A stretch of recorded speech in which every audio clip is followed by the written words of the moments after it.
Je m'appelle Émile Humblet, j'ai 65 ans, j'ai derrière moi une carrière d'enseignant.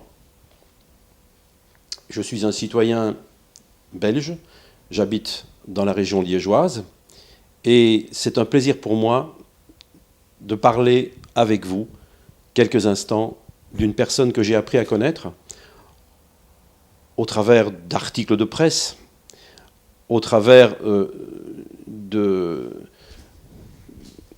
d'interventions d'amis qui m'ont parlé de Léon, de ses activités, à la ville de Liège, ville qui est proche de mon lieu d'habitation.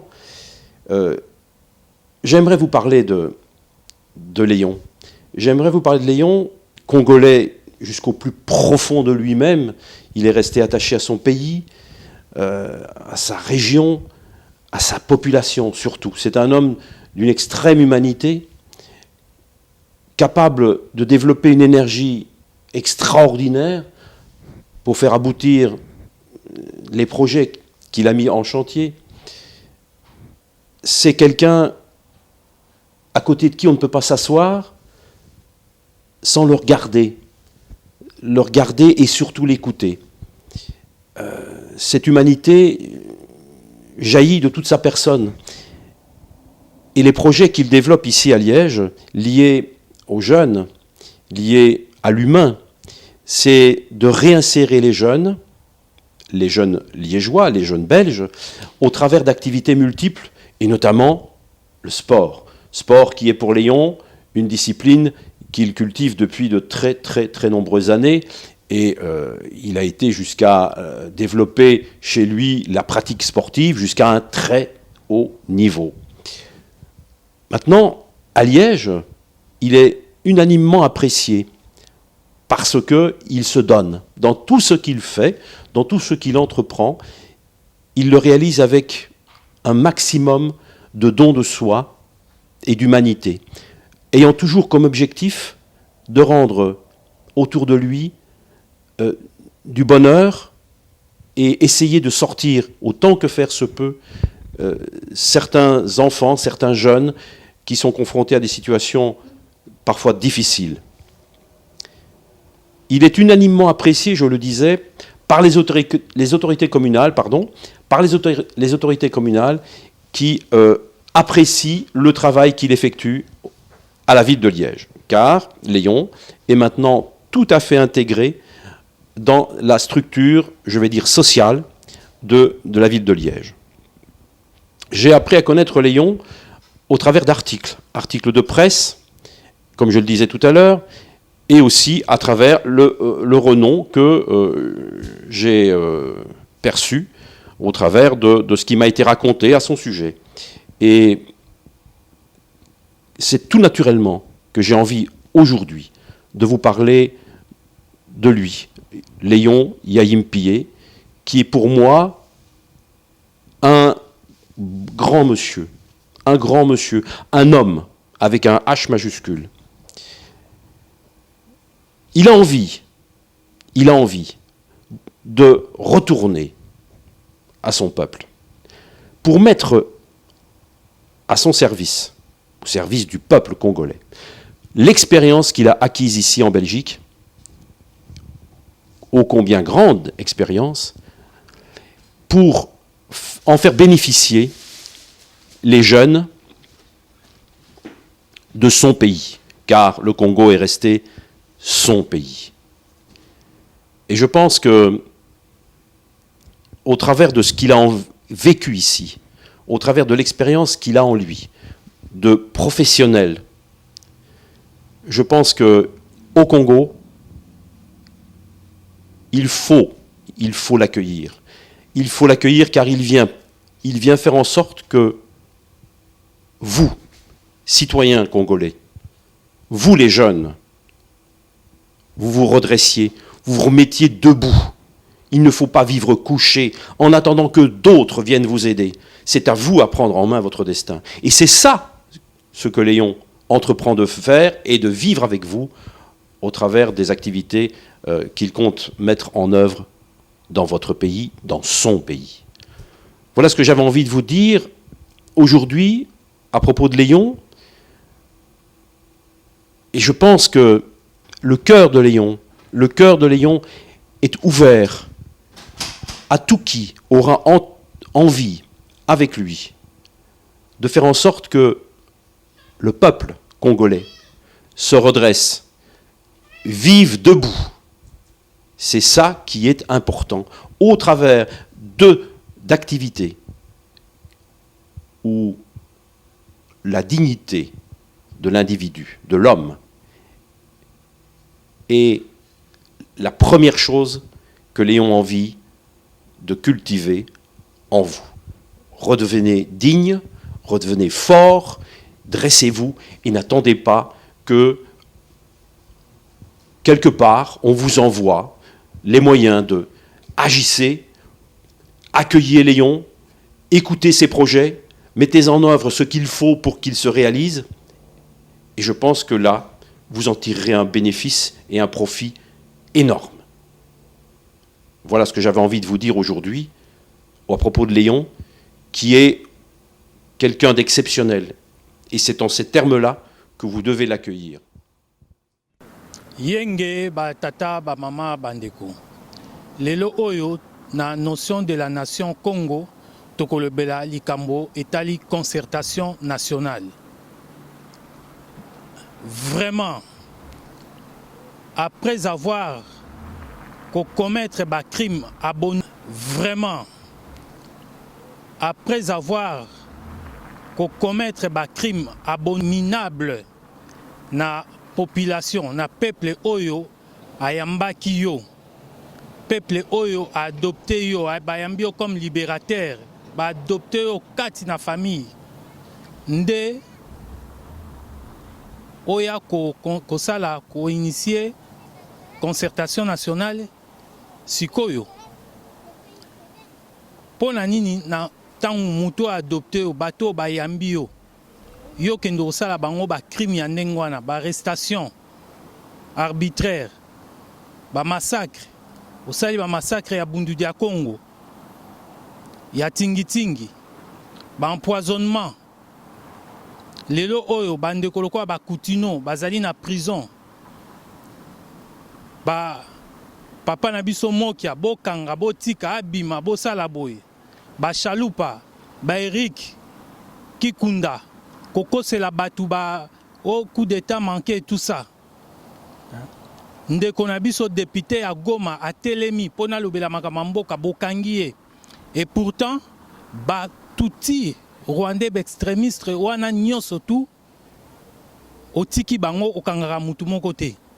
Batu na okunda batware olobi il n'est pas un sac de manioc ou de maïs pona ba extrader comme ça. Mais ba congolais kaka ba lobelo côté okangi bango.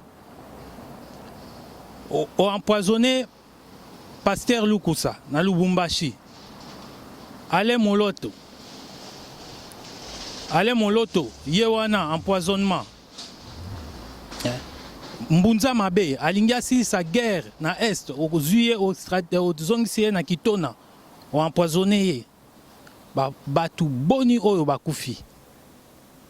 Tokufeli batu ebele. Guy Claude Ndala, colonel, empoisonnement. Assassinat. Arma Tungulu. Floribert Chebeya. Bazana, Bozuye, Bopessie na Bamboa. Bobomi, activiste Mounene Andengwana. Donc, pour biso ezali participer mawa na notion de la nation Congo tokoki ko accepter biloko anate. Pour nanu tomona esika ba oyo ba banda notion de la nation Congo ba kenda ko dialoguer na ba colonisateur te na ba occupant te. Mvitakanga jamais a dialogaki na ba occupant, abundaki na ba portugais. Ti makila na etangaki pona biso. Yaya ki pavita abundaki pona biso tokoma na liberté d'agir, liberté de prier. Nzambe ya bakoko na biso. Ba occupant bazwa kie batumba kie vive mwasi bazo chaye moto ba traître kaka ba congolais ba adepte wana ba kei bazui bakoni mvuluzi kimbango ndenge moko aye a révélé ba chose cachée bakangi ye. Donc jamais batikalaki ko négocier. Bandeko ba kokende pona ko négocier, bozali nde kokende koteka mboka. Likambu ya constitution. Constitution ezali mpungu. Ezali mpungu monene oyo ya mboka. Mpungu ya mboka jamais bapesaka yango na maboko ya bapaya. Parce que bako kaka constitution na tangu ya bakoko na biso ezalaki mpungu wana o babengi kodia. Mais tangu roi Léopold II ayeli biso makambu oyo ya bango constitution. Mais ceux qui totali bango moko wana kaka o balancer dialogue wana bazo respecter constitution ata muke te. Tangu aye amemeli biso nini makambu oyo ya bango babengi yango constitution. Mais bateau balancé dialogue wana bazo respecter même pas constitution. Na article 219 et lobinini soki tozongi na élection ya 2011 et lobi boye soki mboka ezali na trouble to bitumba jamais bakoki ko sala révision nango. Mais batu o bino bobengi batu batondi mayele ba député oyo toponi ba kende kovanda pona ko représenter peuple ba réviser yango. Donc batosi même pas yango balongoli 2 tours et comme 1 tour nyoso wana pona ko sala kaka ndenge ya ko sala tricherie ya ko imposer kanambe na mutu ya mboka. Yango bomoni empoisonnaki cardinal Echaou parce que cardinal Echaou alobaki yango bien alobi peuple a voté Joseph Kabila te mais ba imposer biso ye na ba impérialiste ba multinational pour na ba continuer copier mboka na biso. Yango na empoisonnaki ye. Donc il faut to yeba biso tozala na bwanya pe mayele tozongela nde kibokoko na biso toyeba ke mpungu ndenge ezali wana bapesa yango jamais na mopaya so bopesi na mopaya batu bakosila na mboka eloko oyo lelo oyo batu totangi ndenge na totangi bakoko na biso babundi mpona tokoma na liberté oyo tosala ba hautes études kasi to mayele na biso ekomi ebongwami bozoba mukili mobimba bakomi koseka biso ata nzinzi oyo ya pamba aza kobanga lisusu biso te armée na biso nzinzi aza kobanga ngo lisusu te. Donc toyeba ke mpungu wana il faut ezonga na maboko na biso moko. Article 220 balobi bakoki ko toucher yango te. Mokambi na bino wana akoki jamais ko postuler pour la 3e fois. Mais talande ba koluka basala ba futa ba député batu oyo ba keikuna pona kolobela peuple pona ko bundela mboka $13,000 pona ka basala révision bazongisa ye na bokonzi. Bandeko ezali pasi parce que likambu ya Congo ezali eloko oyo mutu akosilisa yango ezali moto oyo azali na makoki pe bwanya na mayele ya ko reconstruire peuple oyo azali détruit. Peuple congolais azalaki peuple sacré, peuple puissant. Moto oyo azali na makoki lelo oyo azali na pouvoir constitutionnel. Donc mpungu na biso Hippolyte Kanambe oyo aza ko protéger bandeko na ye po ete baya kosala pillage systématique ya ba ressources na biso ye akoki jamais kosilisa makambu oyo. Yango bomoni Kagame kuna agangeli ye parce que bakomi na suka likambu ya concertation soki bokei ko hypothéquer mboka. Kagame Bill Clinton awiti ko gangela ya koyebisa ye parce que makambu ya mboka wana ezali Bill gouvernement Clinton nde yaki na projet ya balkanisation ya Congo. ndenge ezalaki à l'époque na 1885 ndenge bayaki ko balkaniser royaume Congo. Donc aye bayaki lisusu bakanisaki kozala facile, mais bamoni 17 ans mobimba, 17 ans ya tragédie humaine qui n'a jamais existé dans le monde depuis la Seconde Guerre mondiale. Plus de 10 millions de morts. Batu bakufi, Badolphe Chiteya wana koka commando, effoïste, a telemi a ABC James Kabarebe. Non, bozonga, mais babomae. Ba Massa Sungandu, Kisasi Ngandu, na bakomi na Kisangani, a ABC ba Rwandais. Non, il faut bozonga. Mais ba assassiné ye, lokola ba tumbie ndenge ba tumbaka nyama. Donc Kanambe azali na makambo ebele yango omoni ke Kagame awuti kogangela ye abike yo olingi siko kolekela ngai nakomi na liwa binobo ngam na chaki yo wana. Donc Kanambe Joseph Kabila azali agent spécial, il y a service de renseignement, il y a FPR, il y a Paul Kagame.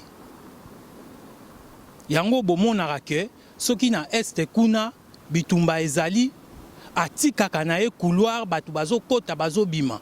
Mais soki kaka congolais moko atelemi aloba pona mboka bakangi yango bomoni bakangi député oya Goma.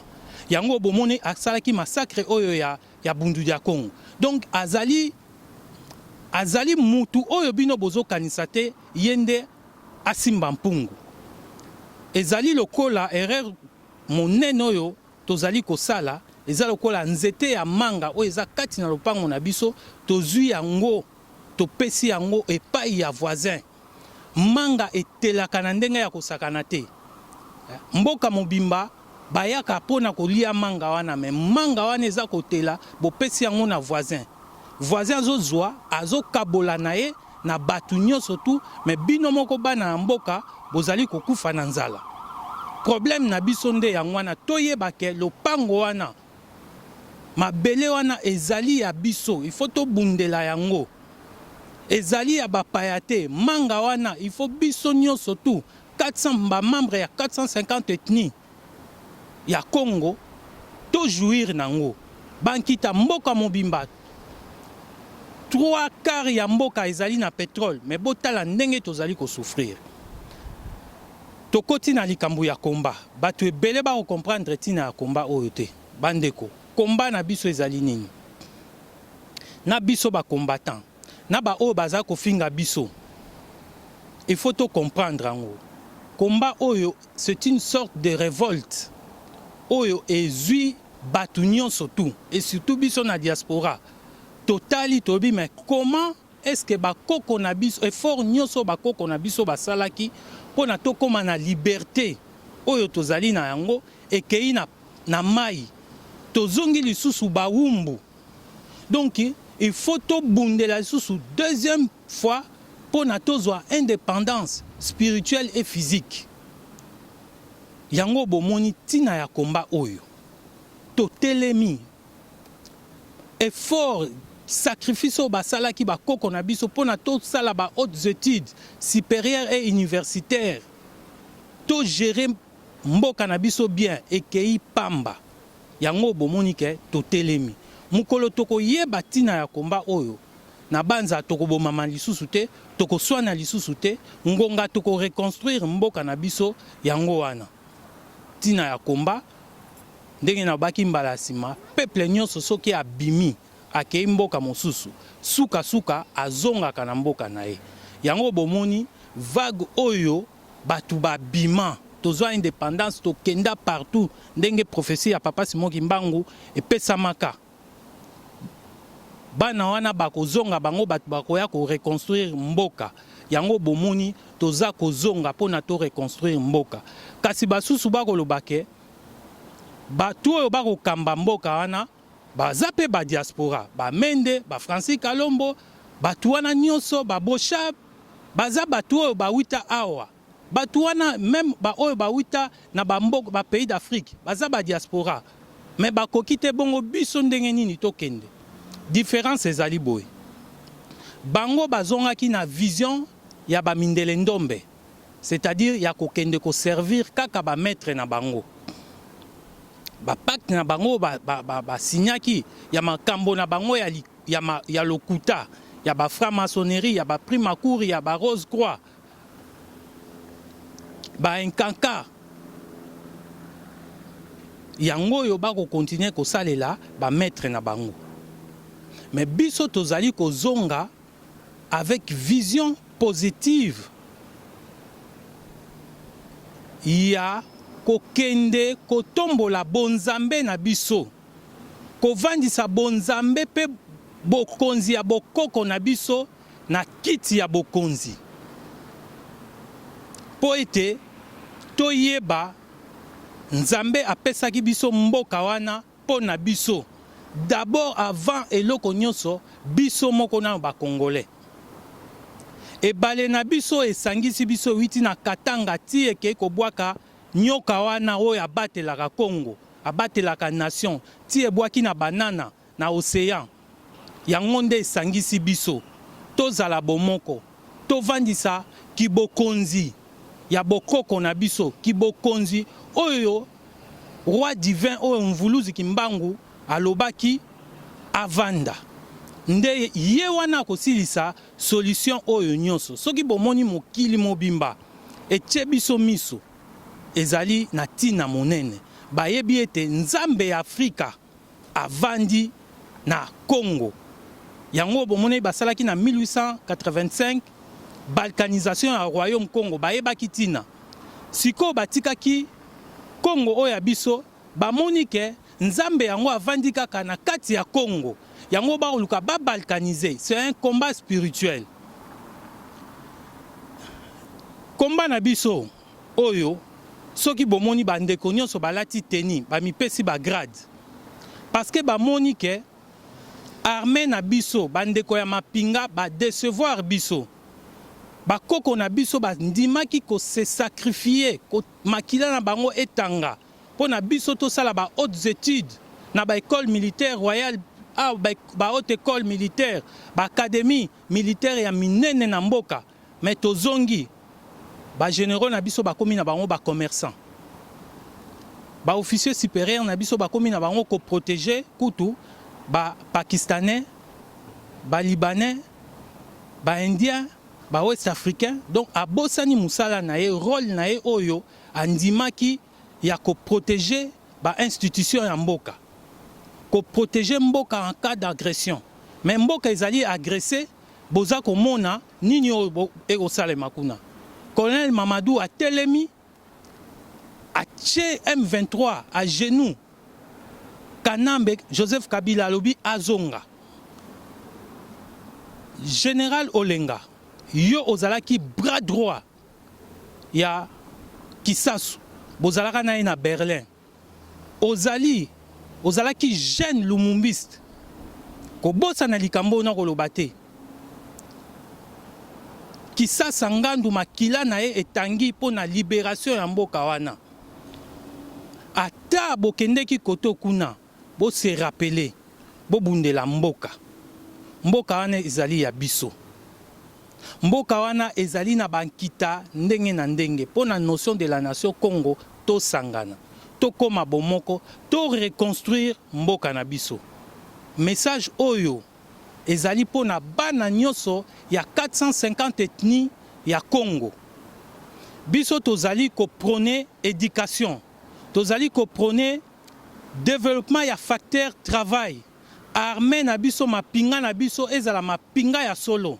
Mapinga ya mboka elingi koloba te ke ba rebelle ba oyo basali ba crime contre l'humanité, crime de guerre ba kei na Sun City ba récompenser bango ba komi na gouvernement ya Kinshasa. Bino batu oyo bosali armée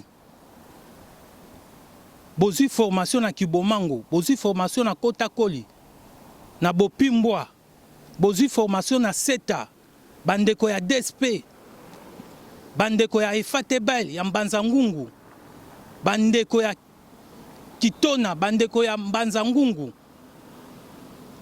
Bokoma kolala libanda na minduki batoyo ba criminel wana balala na bandaku baza kolesa bino kopesa bino biloko lokola bambwa ata ovandaka obelaka diabète bako tenir compte ya repas na yo te ya régime na yo te obelaka tension bako tenir compte na yo te bapesi yo kaka biloko yo lalaka libanda oyebi kutu te ke bana na yo bako lia nini.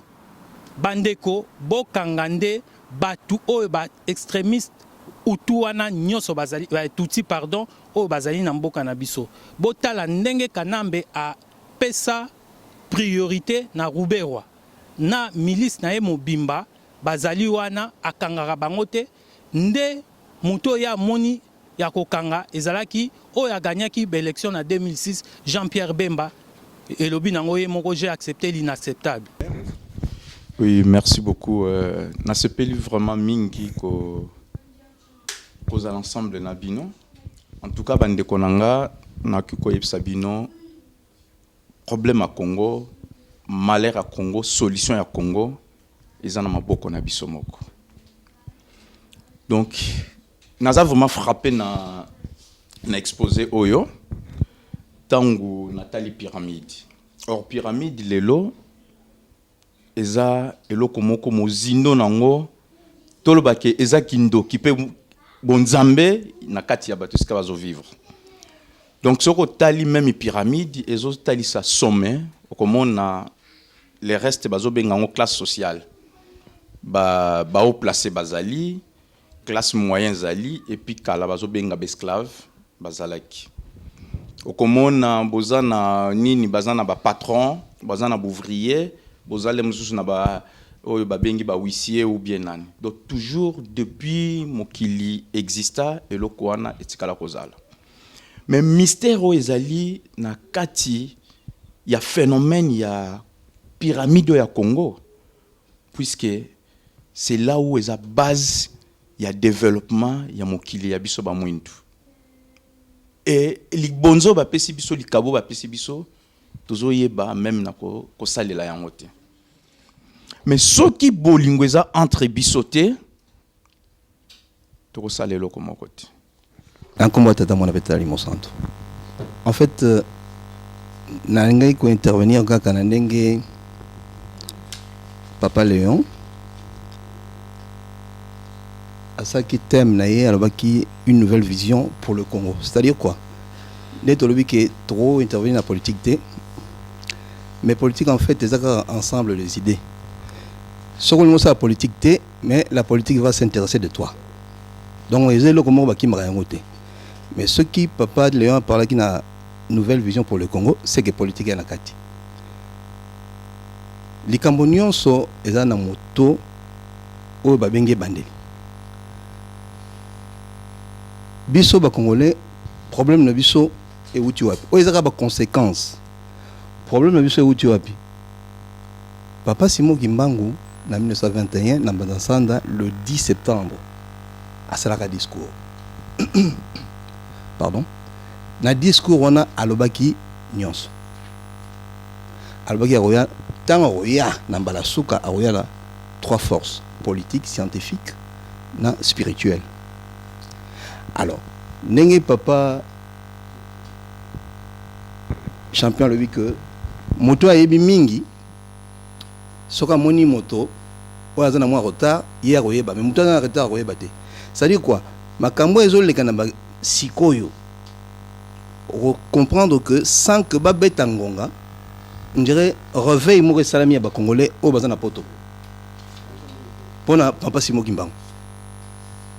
Mais eza nango eloko moko étrange de pona ba Kimbangu c'est parce que baza averti. Kimbangiste ayebi mingi. Na lobi bien kimbangiste parce qu'il y a Kimbanguiste et Kimbanguiste. Kimbanguiste mususu akendeki kaka kosambela pour asala ke forte parce que Kimbanguiste ya solo batinda ya sala ba recherche.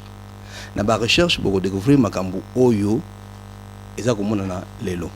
Na discours ya Papa Simon Kimbangu alobi abi pourquoi chercher à éliminer physiquement ton prochain pour que toi tu puisses rester en vie et pour combien de temps? Vous ne savez pas pourquoi vous existez. Et exister physiquement, c'est rien. Alobi makambo belé na kati. Biso. Ceux qui sont au Congo. c'est la plus grande mission oyo ONU a menée après la Deuxième Guerre mondiale yango na Congo. En homme, nombre bateau, en matériel et en argent yango na Congo. Or ONU ezali organisation moko ya kosakana te, baza na force kosakana te. Siko guerre ya Congo banani bazo bonisa Congo po ONU la plus grande mission oyo a menée après Deuxième Guerre mondiale azoko aussi sa guerre wana te. Allons-y comprendre quelque chose. Donc tous un problème. Il y a un problème na biso. Mutu aussi sa problème ya Congo azara moko. Papa Simon Kimba. Mais photo ye baye bien.